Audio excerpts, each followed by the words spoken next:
One of the biggest lies that society tells us is that rich people work harder than the rest of us.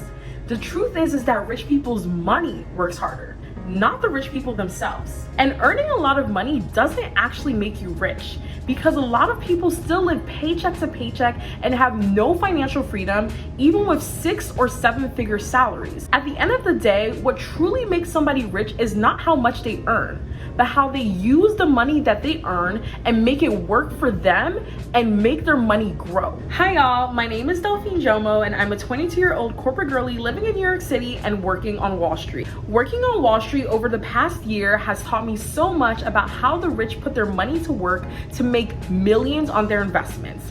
And today I'm going to share 5 secrets with you that you can implement into your own personal finance journey so you can take the money that you earn and use it to work for you on your journey to becoming rich. So quick disclaimer, even though I'm a financial professional, I am not your financial professional. So everything in this video, don't take it as financial advice, but take it as educational.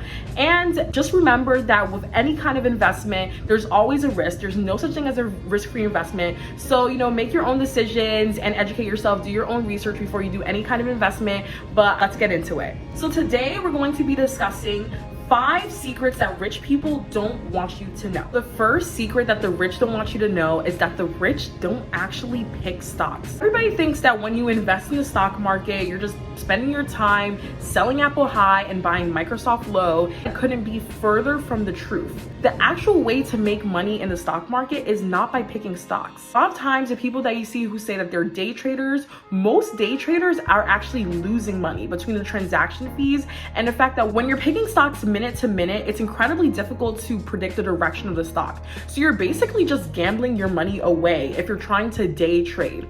What rich people do is that they don't invest in specific stocks, they invest in the entire market. Rich people don't just rely on luck to try to pick the one lucky horse that's going to win the race. What they do is that they strike a deal with the person who owns the horse betting machines. That way they get paid no matter who wins.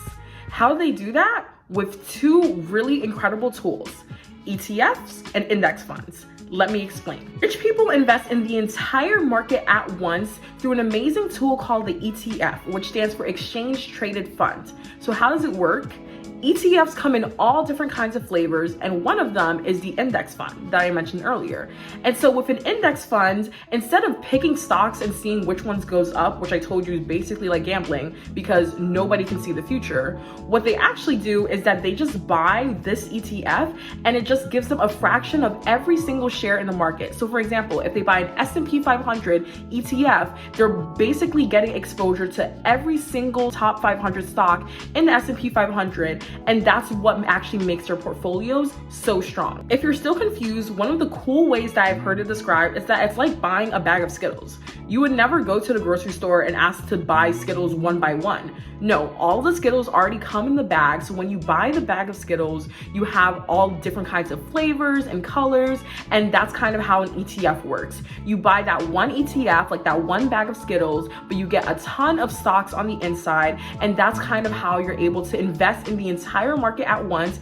And basically you don't have to bet on any one stock going up, because no matter who goes up and no matter who performs poorly, you're still going to get the best returns in the market. Another great thing about ETFs is that they trade on the stock markets just like regular stocks. So they're really low cost, they're really cheap alternatives to mutual funds for the most part, even though sometimes mutual funds can have low fees. But ETF is the way to go if you want to be able to have exposure and not pick stocks. Instead, act like the rich do and just invest in the entire market. The second secret that I'm going to teach you guys today is that rich people don't put all of their eggs in one basket. And what do I mean? They don't only invest in the stock market. Even though the stock market is one of the best places to put your money in for huge returns, it's not the only way to make money through investments. Rich people typically have diversified portfolios, which is just a fancy way of saying that they don't put all of their eggs in one basket. Instead of just investing in the stock market, they also invest in the bond market, they invest in real estate, they invest in crypto, they put some of their money in hedge funds or private equity. So why do they make things so complex and invest in all of these different kinds of things?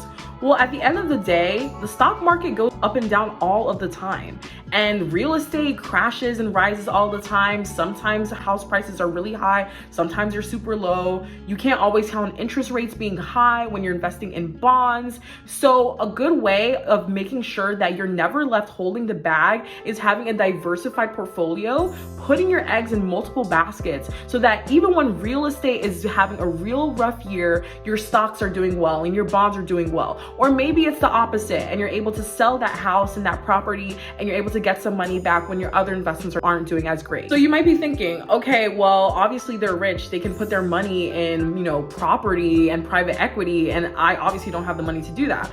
Okay, most people don't, but the thing is that you can actually invest in real estate without having to buy property. And it goes back to that amazing tool that I mentioned earlier, the ETF. Exchange traded funds, like I said, exist in all kinds of flavors. You can buy a REIT ETF, and that gives you access to real estate. So that's a great way to invest in real estate without having to buy property. Or you can invest in an ETF for gold, so you have exposure to gold when other forms of currency aren't doing well. And there are ETFs for anything under the sun that you could imagine, and that is going to allow you to have a diversified portfolio, even if you don't have the money to go out and buy property or go out and buy crypto. And it's a really great way to strengthen your portfolio and make sure that you don't put all of your eggs in one basket like the stock market. There are even ETFs for the bond market. So instead of having to buy treasuries or, certificate deposits, that kind of stuff, you can just invest in an ETF that gives you that kind of exposure anyway. Those are all kinds of great ways that you can use ETFs to have a diversified portfolio, just like the rich do. And if you're just not like an investing person, you don't want to, bother trying to find all these different kinds of ETFs, there's another diversified portfolio that is really great for you, which is called a TDF, which stands for Target Date Fund. And basically, this is a really great way to have a diversified portfolio with literally zero thought. Like, you don't even have to think about it. You just have to buy it and they'll do the rest. They'll invest in stocks and bonds and REITs and all that other kind of fun stuff on your behalf, and they're going to make the portfolio less and less risky the closer that you get to retirement. So if you don't want to bother buying a bunch of ETFs to have a diversified portfolio, that's like putting all your eggs in one basket, but it's a really safe basket, if that makes sense. The third secret is that rich people don't start businesses, they buy them. So this is one of the tips on the list that I don't necessarily think is accessible to the average person, or it might not be as easy to implement to your portfolio right now, but hear me out, because this blew my mind when I learned about this not too long ago. A lot of people think that most rich businessmen and women had to start their companies from the ground up and pour their blood, sweat, and tears into making it profitable to eventually become the rich and successful people that they are today. But that couldn't be the furthest from the truth. You don't have to be a rich and successful businessman by starting up your own businesses, which takes up so much time, effort, energy, and capital. Instead, you can just go ahead and buy a business that's already successful and either become the CEO, or you can just invest in that business, but then get a cut of the profits, either through giving out a loan to that business and getting that money back, or through just investing in it and then hoping that it goes public, or when they make a sale or something like that, you can cut out a deal to basically get a cut of the profit. Have you ever wondered why private equity firms are so rich? That's because this is their entire business model. They just buy businesses that are doing super well for themselves, and then they're able to take a cut of the profits at basically the easy stage when profits are already being made. Because usually for the first, 3 to 5 years, if not even 10 years of a business, you're not really making that much money or that much profit. I'm telling you, it's so much easier to make money as a businessman if you're literally just buying the company when it's already profitable, and either you become the CEO of the company or you're just taking a cut of the profits. But I mean, that's literally a shortcut to being a rich and successful business person without having to start a whole business. And the thing is that even though I'm saying that this isn't accessible to the average person, you don't just have to think about big flashy companies. You can buy local mom and pop shops, you can buy a laundromat, you can buy a car wash, you can buy a movie theater, I don't know. Like, there are so many different kinds of small businesses that you can buy when they're already profitable, and you're able to take a cut of the profits when it's already profitable, when it's already proven itself. So basically, it's kind of like a shortcut to having a successful business. So if there's any such thing as a get rich quick scheme, they don't really exist, but this is basically the closest thing to a get quick rich scheme that I feel like nobody really knows about, and the rich definitely don't want you to know about. The fourth secret that rich people don't want you to know is that rich people don't leave their money in their bank accounts.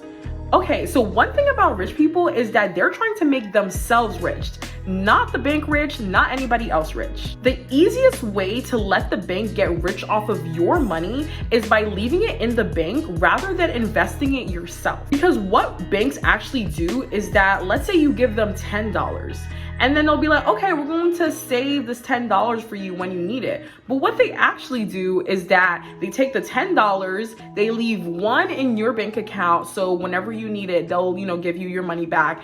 And then they take the $9 other and they literally invest it. They invest in all kinds of things. They give it out to loans as people, charge interest, and then they bring that money back. And that's why banks have so much money. They are using your money to make themselves rich. So stop giving your money to the bank to allow themselves to get rich, and use your money to let yourself get rich. But you might be asking, okay, where am I supposed to put my cash then? Am I supposed to just keep it? No, what you're supposed to do is that you're going to put your money in a high yield savings account. Literally only keep the money that you need to pay bills in your main bank account. And honestly, I've heard that there are some high yield checking accounts that you can use now. So you might as well transfer your money to that, but only keep the money that you need for bills inside your main bank account, and put every other kind of money and source of income into a high yield savings account, which is going to give you a lot more money than your average bank account. So if you have $5,000 in savings in 1 year, you can make $225